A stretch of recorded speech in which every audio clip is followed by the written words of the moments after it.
Assalamualaikum warahmatullahi wabarakatuh. Teman-teman, kembali lagi di channel YouTube saya, Khairun Imam. Gimana nih kabar kalian? Semoga kita semua selalu diberi kesehatan, kemudahan, dan juga limpahan rezeki dari Yang Maha Kuasa, teman-teman ya.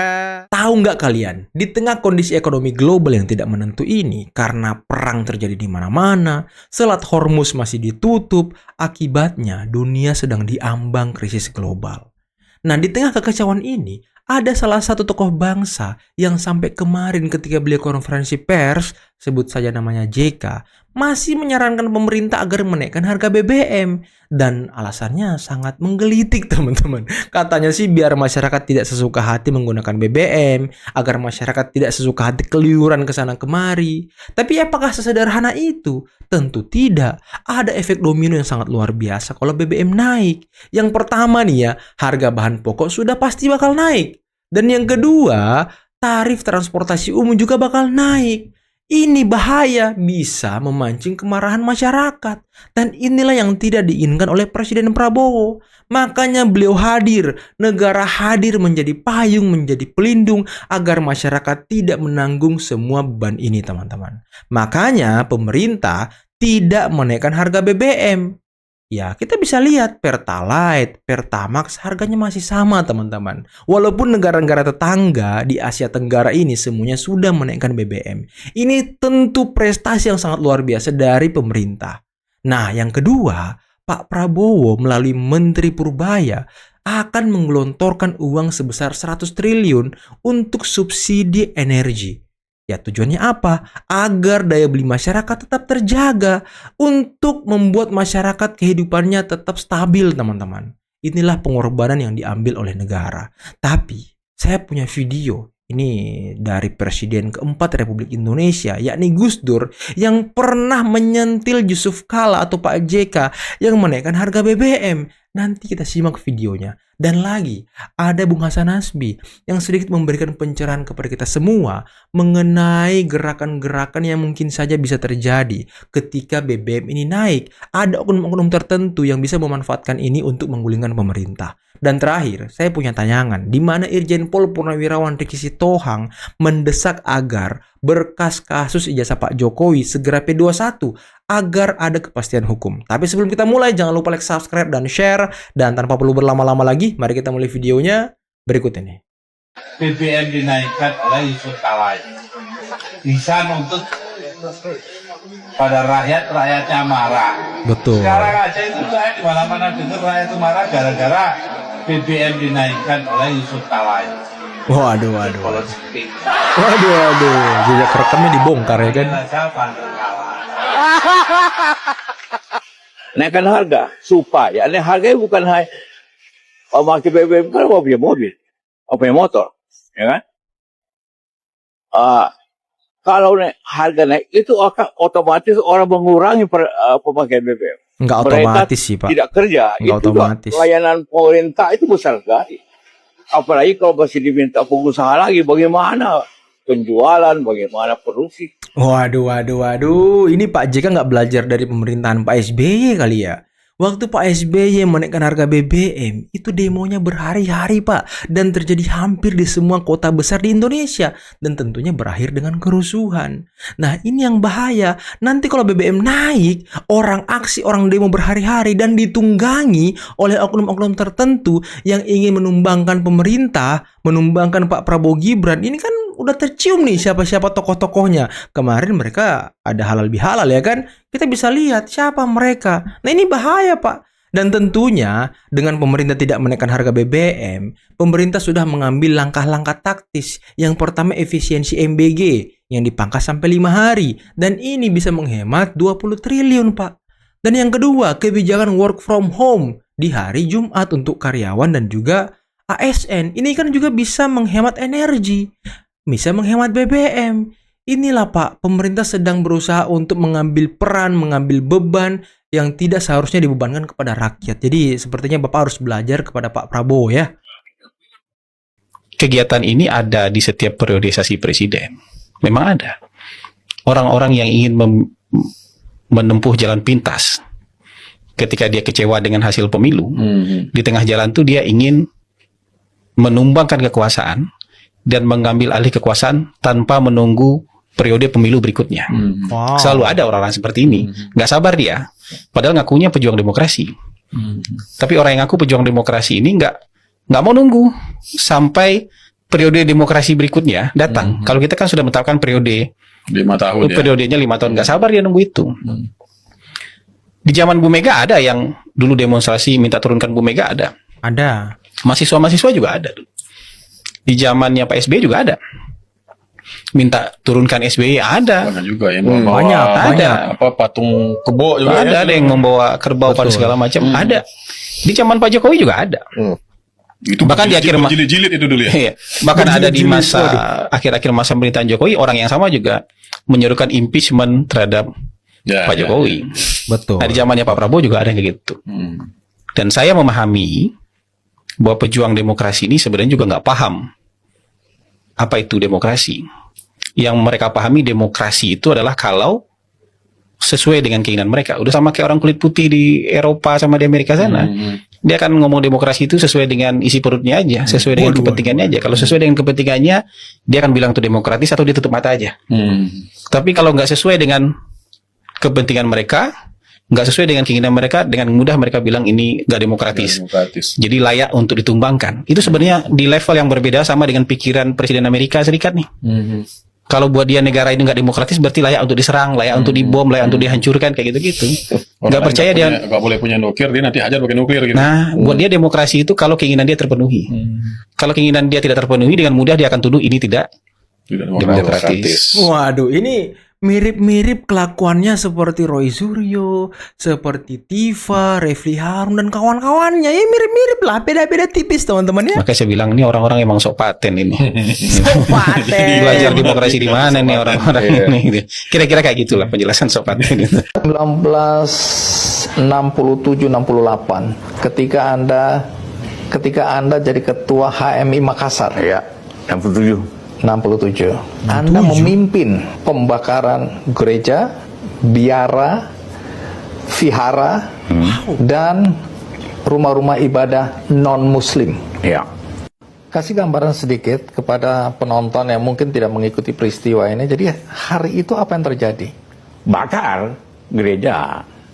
Tapi tidak banyak gereja, bukan banyak sih. Kira-kira ada 11 gereja itu. 11 gereja. Itu banyak itu 11. Iya, tapi tidak bakar begitu. Dia lempar batu atau macam-macam. Dirusak. Rusak, bukan dibakar. Oh, dirusak. Bagi orang yang tidak percaya cerita Anda ini, bagaimana Anda bisa membuktikan? Bagaimana membuktikan lagi 50 tahun yang lalu? Iya juga sih. Puluhan tahun lalu Tapi itu. dibuktikan saya tidak apa-apa. Setelah saya jelaskan, tanya Pak Liam, tanya gubernur. Yang salah bukan saya. Kenapa tidak terima besok itu hari?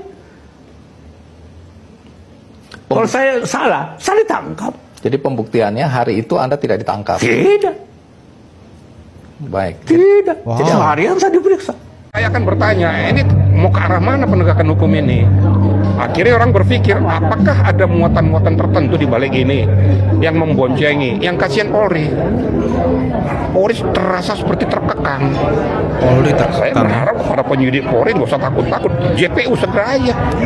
Kalau memang memberikan petunjuk, berikan petunjuk, tapi muaranya supaya segera di pengadilan. Saya nanti buktikan di pengadilan aja. Artinya keadilan dan penegakan hukum itu di dalam persidangan ya Pak, bukan di luar. Di dalam persidangan, bukan di luar persidangan. Kalau di luar persidangan berarti ada aura-aura aroma politik yang memboncengi. Kalau memang betul-betul kita mau betul-betul negara hukum, laksanakan penegakan hukum dengan benar. Itu biar berkeadilan gitu. Saya kan kalau mau menyuarakan nggak peduli ya. Siapapun yang bertentangan dengan penegakan hukum akan berhadapan, saya nggak peduli.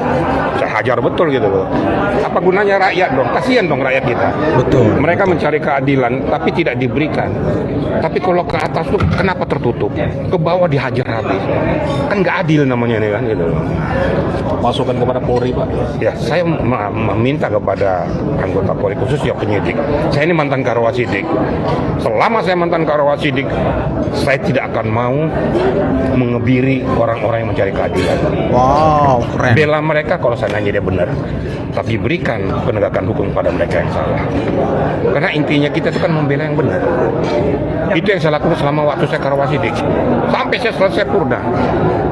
Paling saya tabu untuk mengamputasi hukum itu. Percuma dong saya sebagai anggota Polri kalau saya bermain dengan hukum itu. Jangan cederai masyarakat. Boleh cari pada saat saya jadi polisi, pernah nggak saya menghabiskan hukum? Hukum adalah hukum. Benar adalah benar, salah adalah salah.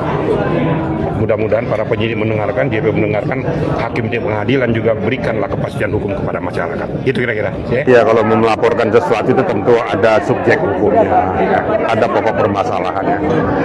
Menurut hemat saya, setiap warga negara ya punya hak untuk melaporkan Punya hak untuk seseorang. melapor ya. Tinggal pada saat dilaporkan tadi, substansinya mengena nggak? Jadi sehingga penegakan hukum itu jangan seperti dikebiri. Silakan saja laporkan saja. Karena namanya laporan masyarakat ada macam-macam. Kalau dia punya legal standing atau dia merasa dirugikan, dia membuat laporan model B. Tapi kalau seandainya dia berdasarkan kata itu laporan model A. Tinggal tergantung substansi yang dilaporkan. Kan nggak semudah apa yang kita bayangkan. Ya. Namanya juga laporan. Laporan kan macam-macam nih. Menurut alam pikir yang melaporkan. Tapi biarkanlah nanti penyidik yang akan meneliti, menelaah, menganalisis. Masuk nggak kepada substansi permasalahan. Gitu kira-kira. Kait laporan itu kan masih ada hubungan dengan bagaimana kemarin ada isu kenaikan harga BBM yang kemudian sudah ditindaklanjuti oleh Pak Presiden. Kemudian sebelum itu juga kan ada prediksi chaos yang dimana dihubungkan juga dengan Pak JK, dimana yang dibicarakan oleh Pak Sedidu dan Pak Edi Mulyadi di kanal YouTube mereka bahwa akan terjadi chaos di bulan Juli dan Agustus. Kira-kira dari pandangan hukum seperti ini, apakah ada satu gelombang makar atau satu provokasi yang bisa? Saya tidak mau mengatakan itu gelombang makar dan lain sebagainya. Tinggal kita lihat aja nanti perkembangan selanjutnya. Masalah BBM ini mungkin ada kenaikan kemungkinan karena adanya faktor dari Timur Tengah. Tapi jangan ada muatan-muatan tertentu untuk membuat perkembangan daripada kehidupan ekonomi negara kita diganggu oleh orang-orang tertentu. Betul. Makanya kita berpikir cerdas, masyarakat berpikir cerdas. Kalau mengatakan itu kan menurut alam pikiran mereka. Tapi yang fakta yang berjalan sekarang, Presiden sudah melaksanakan tugas pokok fungsinya sebagai amanat daripada rakyat. Saya rasa nggak usah terlalu kita pikirkan lah. Biarkan saja itu berjalan. Saya rasa roda pemerintahan ini tetap berjalan dengan baik. Kita dukung polisi daripada Pak Presiden Prabowo. Ya abaikan saja lah, nggak usah dengarkan itu. Nanti kan semuanya itu kan akan berlalu. Kalau memang kamu berani mengatakan itu, berarti kamu harus buktikan. Kamu bisa mengatakan itu, kamu mendalilkan, kamu yang membuktikan. Itu saja. Jadi nggak usah dipikirkan lah. Berarti kemarin apakah kategori saran atau satu hal yang bisa kita tanyakan soal legal standing Pak Yusuf Kalla ketika meminta Pak Prabowo untuk menaikkan harga BBM? Silakan saja, dia kan memberikan saran pendapat. Saya kan nggak mau menolak ke dalam tuh. Tinggal kan Prabowo yang menilai, menganalisis layak atau tidak menaikkan harga BBM, bermanfaat nggak bagi masyarakat, atau masyarakat terdampak nggak akibat daripada itu. Saya rasa tim ahli daripada Presiden kan ada. Itu yang penting. Betul. Akan menilai itu semua layak atau tidak. Yang tahu situasi negara kan Presiden dengan kabinetnya. Presiden dan wakil presiden. Orang lain kan kulit mata luar aja yang melihat. Yang merasakan, mengalami, kemudian menelihat permasalahan itu adalah Presiden dan kabinetnya. Betul. Dan perangkat pembantunya. Menurut saya biarkan saja berjalan dengan baik. Satu lagi seiring itu juga ada video yang beredar bahwa ada upaya untuk memasukkan Pak Prabowo. Apakah ini ada keterkaitan dengan isu yang sedang ini yang ngomong memajulkan, ini kan saya sudah sering podcast itu. Itu orang-orang yang tidak punya pemikiran untuk memajulkan. Kamu sudah berbuat apa di negara ini? Betul. Kok berani-beraninya kau memajulkan daripada Pak Prabowo? Pak Prabowo udah capek. Sementara kamu apa yang sudah kau buat kepada negara ini? Nggak ada. Jangan merusak tatanan negara karena kepentingan pribadi, kelompok maupun golongan. Jangan merusak tatanan bangsa hanya karena kepentingan pribadi, kelompok, dan golongan. Ini penting teman-teman, ini penting. Dukung terus Pak Prabowo. Kita dukung Pak Prabowo. Lanjutkan perjuangannya, jangan terkontaminasi. Karena orang-orang itu hanya merusak tatanan negara kita. Itu Merusak tatanan negara. Tapi dari belakang itu nggak benar ya Pak Jenderal ya? Gak usah didengerin. Biar aja roda pemerintah berjalan dengan baik. Ya. Prabowo berjalan, berikan kesempatan kepada Prabowo untuk melaksanakan tugasnya sampai selesai 2029. Siap. Kita aja mungkin, ya. Kita kawal Pak Pak Prabowo Jenderal. Gibran. Jadi jangan lupa tekan Keren tombol banget ya. subscribe, Ini like, penting comment, teman-teman. and Jangan sampai negara kita dirongrong hanya karena kepentingan pribadi, kelompok atau golongan. Nah ini yang jangan sekarang lupa juga sedang nyalakan terjadi nih. loncengnya. Jadi Gratis, kita harus rumah mengawal artis dan pemerintahan Prabowo dan juga selebritis. Mas Bukan Wapres gosip, Gibran tapi Raka Buming Raka. Temui Jokowi, Endi Azwan sampaikan hasil pertemuannya dengan Rismon. Oke, Bang, soal pertemuan dengan Rismon kemarin bagaimana bisa diceritakan nih, Bang? Ya, jadi pertemuan dengan Rismon itu saya memang dikontak oleh pengacaranya Bang Jamada Girsang. Memang saya sudah kenal ya dengan Bang Jamada Girsang dan bilang, "Dia kita makan siang bareng yuk dengan Rismon," gitu kan. Oke lah, saya bilang itu mendadak sebetulnya, bukan satu hal yang direncanakan. Nah, kemudian ya kita makan siang ya bareng. Ya, cair lah ya kita gitu. Banyaklah cerita-cerita yang off the record juga diceritakan oleh Apa beliau, tuh? tapi Apa tuh abangku? yang realnya apa yang bisa kita ceritakan di publik itu memang kita buat bersama-sama semacam podcast ya di catatan Andi Azwan itu akan Rismon pengen bercerita banyak itu sampai 1 jam gitu.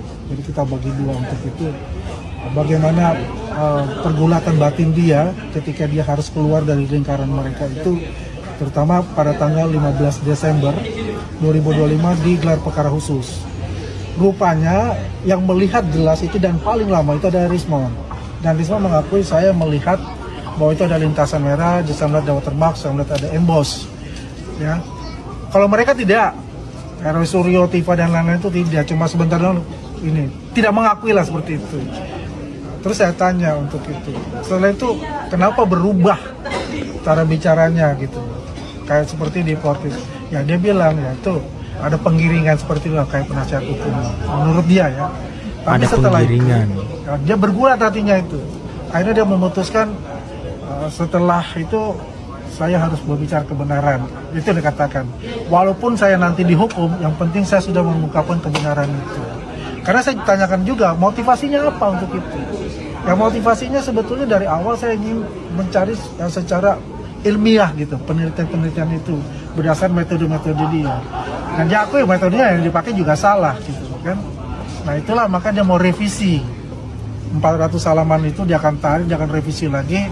Nah insya Allah itu sekitar ya awal Juni lah itu sudah selesai dia bilang. Nah itulah tadi teman-teman beberapa video yang bisa kita simak, yang bisa kita saksikan pada kesempatan kali ini. Dan gimana menurut kalian tentang saran dari Pak Yusuf Kala kepada pemerintah agar menaikkan harga BBM? Di samping itu beliau juga memprediksi akan terjadi chaos Juni atau Agustus. Nah yang menjadi pertanyaan besar, apakah keduanya ada hubungan teman-teman? Nah ini harus dijawab dan harus dijelaskan oleh Pak JK. Karena jangan sampai orang berspekulasi, memberikan pikiran-pikiran yang liar. Nah jangan sampai Pak. Apalagi sekarang sudah banyak indikasi-indikasi ataupun kelompok-kelompok individu yang ingin menggulingkan pemerintah. Ini kan bahaya kalau Pak JK sampai ditarik-tarik ke situ. Jangan sampai Pak. Nah kita bisa lihat kemarin di sebuah acara halal bihalal, ada beberapa tokoh yang katanya pakar, yang katanya ahli, ya membicarakan mengenai penggulingan presiden, dugaan makar, impeachment dan lain sebagainya. Di situ ada Saiful Mujani, ada Islah Wahrawi, ada Ferry Amsari. Ya kita tahulah jejak rekam mereka seperti apa. Kalau Islah Wahrawi kan dia tim dari salah satu capres di tahun 2024 kemarin, timnya Ganjar gitu ya kan, dan Saiful Mujani dari SMRC. Nah kalian bisa cek SMRC ini di tahun 2024 di Pilpres kemarin selalu membuat survei Ganjar di atas. Waduh. Apakah ini ada hubungannya? Nah ini biarkan waktu yang menjawab teman-teman ya. Tapi di samping itu, kita harus mengapresiasi kerja keras pemerintah, kerja keras presiden, wakil presiden, kerja keras jajaran kabinet yang berhasil menekan harga BBM, tidak membebankan semuanya kepada rakyat. Karena kalau BBM naik bahaya, bisa saja ini dimanfaatkan oleh kelompok-kelompok tertentu untuk membuat kekacauan di bangsa kita. Ini kan bahaya teman-teman. Dan juga apa yang dilakukan Pak Prabowo benar-benar tulus dari hati. Beliau tidak ingin melihat masyarakat hidup semakin susah. Beliau tidak menginginkan masyarakat makin terhimpit. Coba bayangkan kalau harga BBM naik, bahan pokok naik, transportasi naik. Apa yang terjadi terhadap masyarakat? Sekarang aja sudah banyak yang mengeluh. Apalagi kalau BBM naik, teman-teman. Kan luar biasa efek dominonya.